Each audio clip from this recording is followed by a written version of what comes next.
You've been dreaming about Germany for years. Castles rising from misty forests, bustling city squares where beer flows freely, quiet villages lined with timber-framed houses. The idea of it has always felt like a fairy tale. But now it's real. You're going. And as you sit down to plan, excitement tingles through your fingertips. You start where every traveler should, understanding the lay of the land. Germany isn't just Berlin and Munich. It's a country of 16 federal states, each one with its own character. You've heard of Bavaria's beer gardens and Lederhosen, but what about Saxony's fairy tale towns or the windswept coastlines of Schleswig-Holstein? There's more to Germany than meets the guidebook. Timing your trip becomes your next mission. You smile when you realize Germany truly is a year-round destination. Winter might mean snow-covered villages and twinkling Christmas markets, while spring brings cherry blossoms and fresh festivals.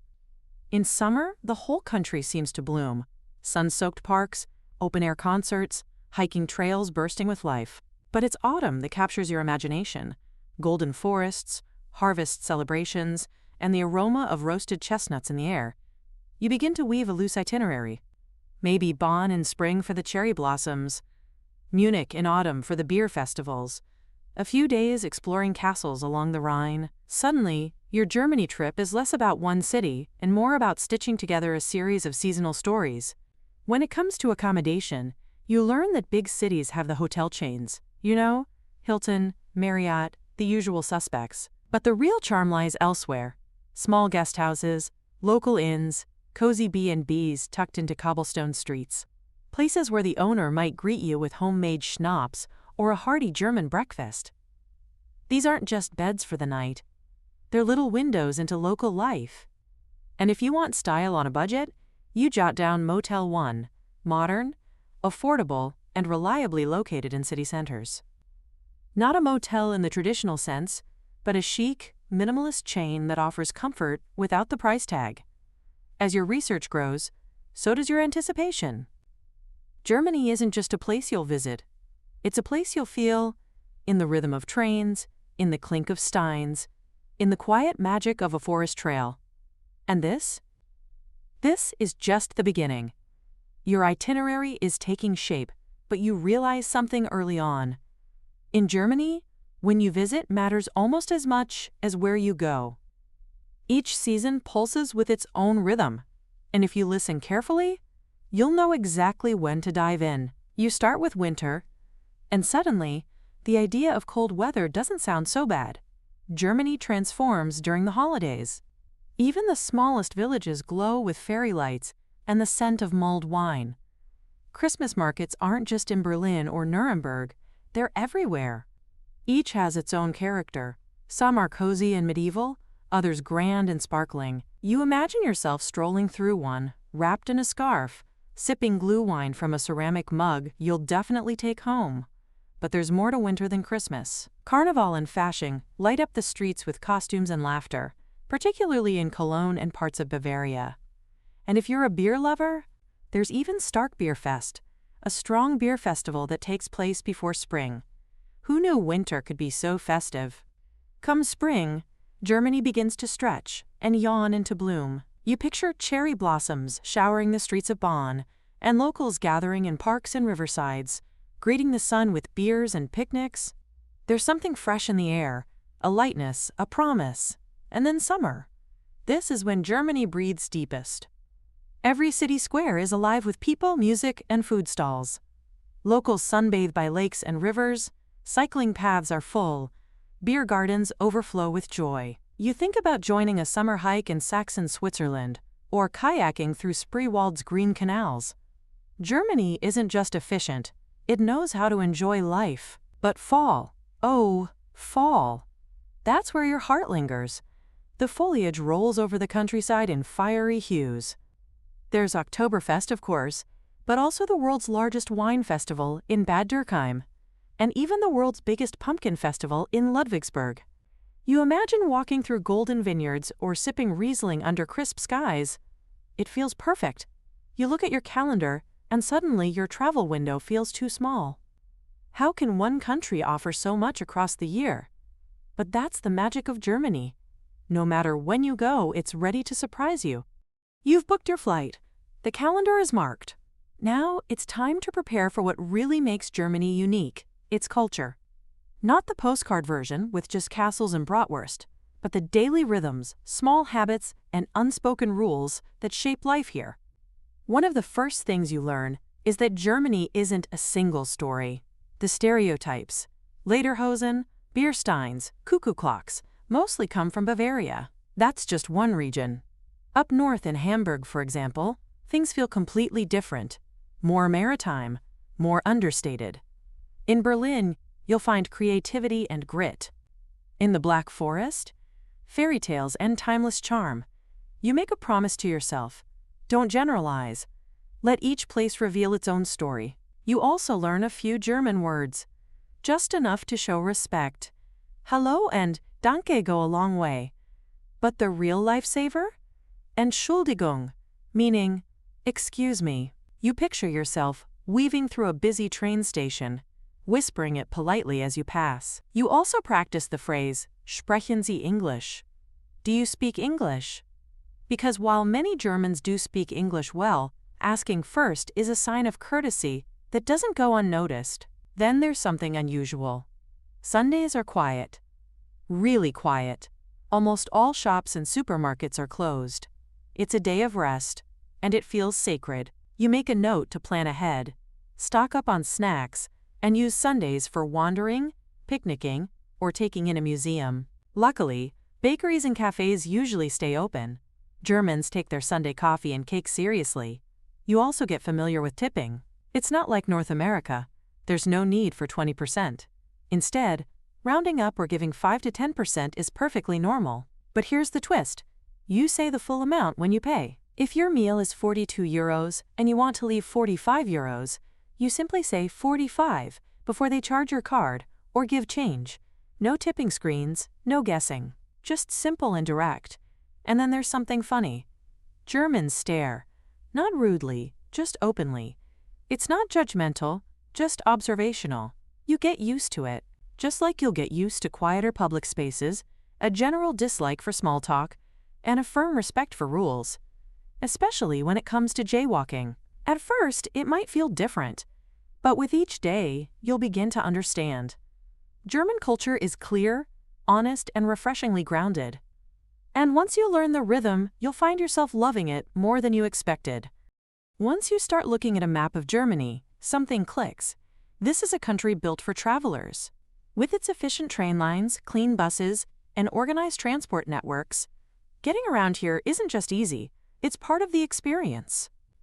Your first instinct is to rent a car, but after some research, you reconsider. Unless you're planning to visit remote villages or explore natural areas like the Bavarian Alps or the Moselle Valley, you probably won't need one. Germany's public transport system is that good. Fast, frequent, and shockingly on time. Usually, you start exploring the train system. There are different types. ICE, Intercity Express, trains, the sleek, high-speed ones that zip between major cities in style. IC and EC trains, a bit slower but still comfortable for inner-city trips. Regional trains, slower, cheaper, and better for exploring smaller towns or day trips. And then there's the S-Bahn, the suburban train network you'll find in most big cities, perfect for hopping between neighborhoods and reaching nearby towns. You discover a secret weapon, regional day passes. For example, the Bayern ticket gives you unlimited travel on regional trains within Bavaria for one day, and it gets cheaper per person when you travel in a group. It's a budget traveler's dream. Similar passes exist for other states too, and even for the whole country, though those only apply to slower regional trains. Another essential rule: validate your ticket. In Germany, many train systems run on the honor system. No turnstiles or gates. But don't be fooled. Ticket inspectors do random checks, and if your ticket isn't stamped in the right machine before you board, you'll face a fine, no excuses accepted. You remind yourself, buy, then stamp. Always. When you're in cities, group tickets can save you even more. Whether you're traveling with a partner or a few friends, many cities offer unlimited day travel for groups of up to 5. It feels like Germany rewards you for having company. Of course, delays happen, especially on longer intercity routes, But you learn that if your train is delayed more than an hour, you're entitled to compensation. There's a form to fill out, old school style, but the money is yours to claim. And for ultra-budget travel, you discover Flixbus, a cheap and surprisingly extensive coach service between cities. It's not as fast or smooth as the train, but sometimes it's hard to beat a €10 ride. You're starting to see it clearly now. In Germany, getting around isn't just about reaching your destination. It's about embracing the journey, efficiently, comfortably, and with confidence. With your train plans in motion, your attention shifts to what really matters, what to see, and how to see it smartly. Germany's got no shortage of must-sees, grand palaces, cutting-edge museums, Gothic cathedrals, and storybook towns. But you quickly realize that seeing it all isn't just about time, it's about strategy. If you're visiting cities like Berlin, Munich, or Hamburg, where paid attractions can add up fast, you look into city passes. These handy cards offer bundled entry to top sites, museums, towers, historic sites, and often include unlimited public transport too. A bit of math shows you can easily break even, or better, if you're planning a busy sightseeing day. But you also remind yourself, the best experiences aren't always the paid ones. In fact, some of Germany's most magical moments, absolutely free. A stroll along the Berlin Wall's East Side Gallery, sunset over the Moselle vineyards, or a wander through the mirrored halls of a village Christmas market. The sound of a cathedral organ warming up for an evening mass.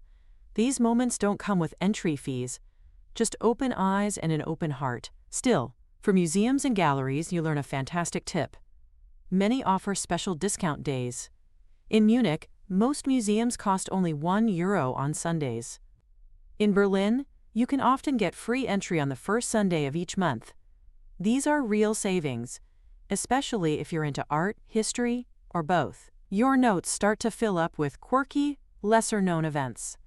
A museum of miniature railways tucked into Hamburg's Speicherstadt, a modern art bunker in Berlin, even a sausage museum in Thuringia. Germany doesn't take itself too seriously, and you love it for that. Then, there's timing. You note that many attractions close early, often around 5 or 6 p.m., especially outside of peak summer months. So you plan your sightseeing for earlier in the day and leave the evenings for beer gardens, riverside walks, or local festivals. By now, you're not just planning a trip. You're curating an experience, one where every cathedral visit, castle tour, or museum stop is chosen intentionally, not rushed through or ticked off a list. You don't want to see everything in Germany. You want to feel something in Germany, and that makes all the difference. As your travel date approaches, you turn your attention to the details, the small, everyday things that can shape an entire experience. Germany is modern, efficient, and incredibly visitor-friendly. But if you're unprepared for its quirks, even the simplest task can leave you puzzled. Let's start with money. Germany has a reputation that surprises many first-time visitors. It's still a cash-friendly society. Yes, cards are more accepted than they used to be, especially post-pandemic. But many small bakeries, beer gardens, and even public toilets still prefer cash only. You decide to always carry a mix of bills and coins, especially coins, because in Germany, you'll need them more than you think, like for bathrooms. Yes, many public toilets charge a fee, usually between 50 cents and €1, even in train stations or fast food restaurants. At first, it seems strange, but then you realize it keeps the facility spotless. You'll rarely encounter a dirty bathroom in Germany. Still, you make a mental note. Keep change handy. Next, you explore restaurant etiquette. You learn that water isn't free by default. If you ask for water, you'll almost always get a bottled version, still, or sparkling. Tap water is safe, but not often offered. If you want it, you'll need to ask specifically for Leitungswasser. And even then, it may be frowned upon if you're not ordering another drink. Ordering the bill? That's not automatic either. German servers won't bring it unless you ask, not out of neglect, but out of respect. Meals here are meant to be relaxed, not rushed. You like that. And when you're ready to pay, don't leave cash on the table and walk out. You tell the server how much to charge, tip included. No guesswork, no tipping screens. Just clear communication, You also encounter a concept that's very German, Pfand, a deposit system for bottles, mugs, and cups. Whether it's a can of soda from a store or a mug of Glühwein at a Christmas market, you often pay an extra 25 cents to €3, refundable when you return the container. It's smart, sustainable, and surprisingly satisfying when you get your money back. And yes, some people do collect others' empties just to earn spare change. Everywhere you turn, there's a little learning moment. Recycling bins with color codes, silent trains, direct eye contact that feels intense at first but isn't rude. The more you adjust, the more you realize. Germany runs on logic and consideration. It expects you to notice. And you do. Food is more than just fuel in Germany. It's a ritual, a reflection of the seasons, and sometimes a slow unfolding experience you didn't know you needed. As your trip nears, you begin to explore what meals mean here and how to enjoy them like a local. You start with the obvious. Bread. Germans take their bread seriously. It's not just white or wheat. It's dense rye, crusty rolls, sourdoughs, seeds and grains you've never seen in a loaf before. Breakfast at a guest house might come with a dozen varieties. You'll slather them with butter, jam, honey, and local cheeses. And coffee? Always strong, always simple. Lunch, you discover, is traditionally the main meal of the day, or at least it used to be. In many smaller towns, restaurants may only serve lunch and dinner in narrow windows, so you learn to check hours ahead of time. It's not uncommon to find places closed between 2 p.m. and 5 p.m. Then comes the beloved Abendbrot, literally evening bread. A light evening meal of cold cuts, cheese, bread, and maybe pickles. Simple, satisfying.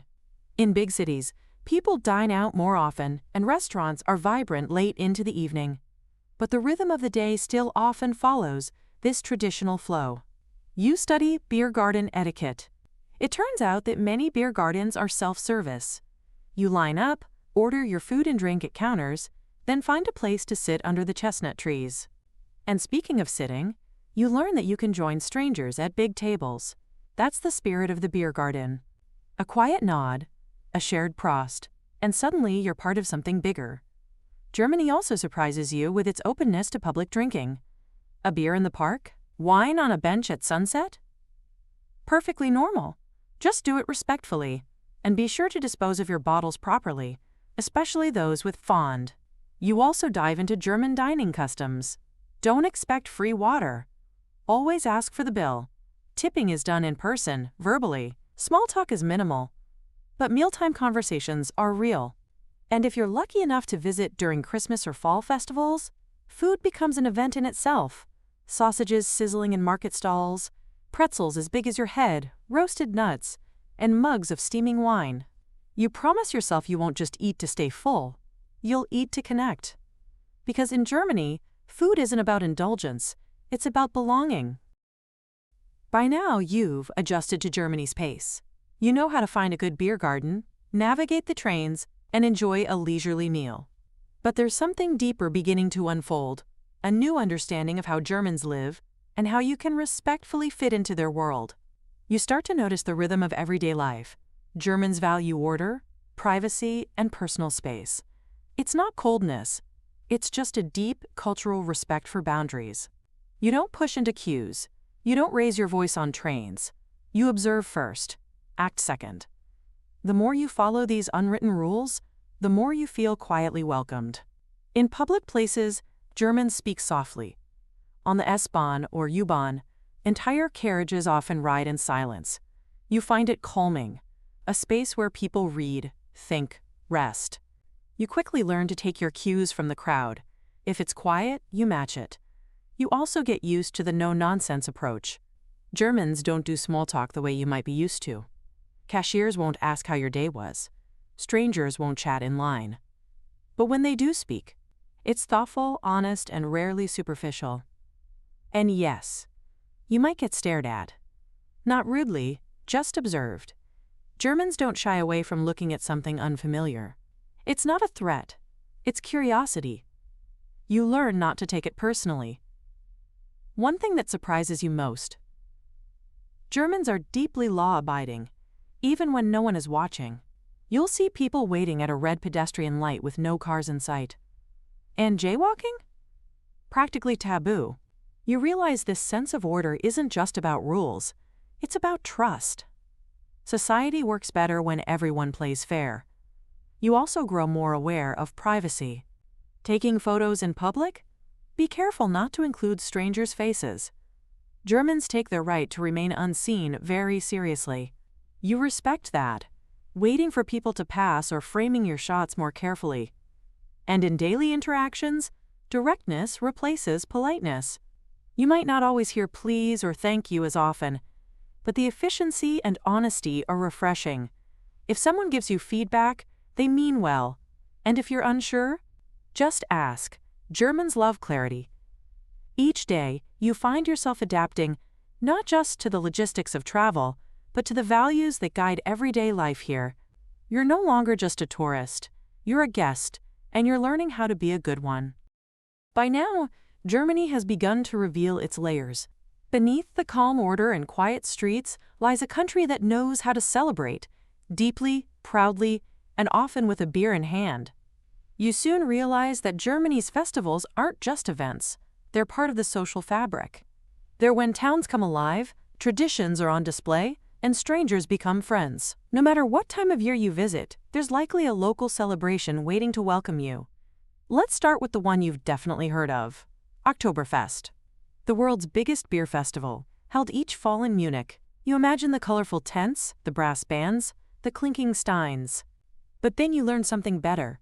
Nearly every region in Germany has its own version of a beer or wine festival. Smaller, less commercial, more authentic. You can skip the crowds and still experience the magic. Maybe in Bamberg, Stuttgart, or a riverside village along the Rhine. You're also fascinated by Christmas markets. Sure, Berlin's and Nuremberg's are famous, but the real charm? It's in the small-town markets, where the mulled wine is homemade, the crafts are local, and the streets feel like a fairy tale. You plan to visit at least one market that's totally off the tourist radar, where the only soundtrack is a church choir and the crunch of snow underfoot. Then there's Carnival, also called Fasching. If you visit during February, especially in Cologne or Mainz, prepare for a week of wild costumes, candy-throwing parades, and unapologetic joy. It's Germany at its most playful. Spring brings Frühlingsfest, a lighter, more floral cousin of Oktoberfest. And summer? You're spoiled for choice. Open-air concerts, lakeside movie nights, medieval fairs. Every region celebrates something, and locals show up in full force. One tradition that sticks with you is beer garden culture. Not really a festival, but a seasonal ritual that feels just as celebratory. You picture yourself seated under chestnut trees, sharing a table with strangers who won't be strangers for long, sipping cold beer and enjoying a soft pretzel the size of your face. No music, no spectacle, just good company and sunshine. You realize, these events aren't staged for tourists, they're for locals, and that's what makes them so special. In Germany, tradition isn't frozen in the past. It lives in music, dance, laughter, and shared glasses, repeated year after year, generation after generation. And if you join in with an open heart, Germany will invite you to become part of the celebration too. The last morning always feels different. The streets are still the same, clean, orderly, quietly alive, but you walk through them more slowly now. Your steps are familiar. Your posture is relaxed. You've adjusted to the rhythm of Germany, and somehow, you already know you'll miss it. As you sip your final coffee in a quiet corner bakery, you look back at the trip, not in photos but in moments. The hum of the S-Bahn at sunrise, the scent of roasted almonds at a Christmas market, the sound of laughter from a beer garden at dusk, the gentle clack of your shoes on cobblestone. Germany surprised you. You came expecting history, castles, and good beer. And yes, you got all of that. But you also found clarity in the culture, gentleness in the quiet, and a deep, refreshing order to daily life. You discovered that rules don't have to feel restrictive. They can create space for trust, beauty, and even spontaneity. You remember the awkward first days, struggling to order water, forgetting to validate your train ticket, getting politely stared at for talking too loudly. But you learned. You adapted. You listened. That's what real travel is about. You think of all the unexpected wins. Paying €1 to use a bathroom, and it being the cleanest you've ever seen. Getting 25 cents back for a returned soda can. Finding peace on a silent train ride through green countryside. Learning that even strangers at a beer garden table can become a story to tell. Packing your suitcase now, you do so with care. Not just for what you're bringing home, but for what you're leaving behind. The version of you that was a little nervous, a little unsure, full of expectations. That version has grown because Germany didn't just give you photos, it gave you perspective. It taught you how to slow down, how to respect space, and how to feel at home somewhere new, even when the language, customs, and pace are different. And now, as you board your flight, you carry something more than luggage. You carry confidence. You carry stories. You carry the quiet certainty that travel, at its best, isn't about escaping life. It's about returning to it with new eyes. Germany gave you that. And one day, you know you'll come back.